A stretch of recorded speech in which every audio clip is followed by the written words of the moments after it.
सांगलवाडी येथे अजित सातपुते यांच्या घराच्या दुसऱ्या मजल्याचा स्लॅब चालू असताना विजेच्या तारेला स्पर्श होऊन करंट लागून महबूब बशीर शेख वय 21 राहणार नुराणी मस्जिद जवळ समता नगर मिरज या युवकाचा जागीच मृत्यू झाला, तर मयताचा चुलत भाऊ आफताब आरिफ शेख वय 21 राहणार नुराणी मस्जिद जवळ मिरज हा जखमी असल्याने त्याला सांगली सिव्हिल येथे उपचारासाठी दाखल करण्यात आले आहे।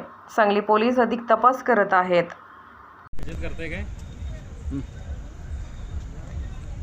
आज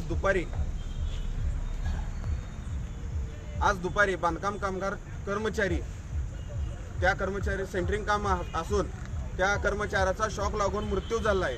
शॉक लागून मृत्यू झालेल्या व्यक्तीचं नाव आहे महबूब शेख व त्यांचे सख्खे चुलत भाऊ आफताब शेख।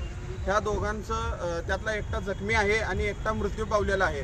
ह्या वारंवार ज्या मालकाचं काम चालू होतं त्या मालकावर वारंवार ह्यांनी 2 वेळा सांगून सुद्धा ह्याची हलगर्जीपणा झालेली आहे आणि हा मृत्यू पावलेल्या महबूब शेख व जखमी असलेल्या अल्ताफ शेख यांना न्याय द्यावा, नाहीतर त्यांच्यावर मनुष्यवधाचा गुन्हा दाखल करावा, अन्यथा सेवक संघटित व असंघटित आरोग्य कामगार संघटनेकडून तीव्र अशा ह्याच्यामध्ये आंदोलन उभा करू व मृत्यू पावलेल्या आणि जखमी झालेल्या कामगाराला 50 लाख रुपयाची भरपाई नुकसान द्यावी अशी आमची मागणी आहे।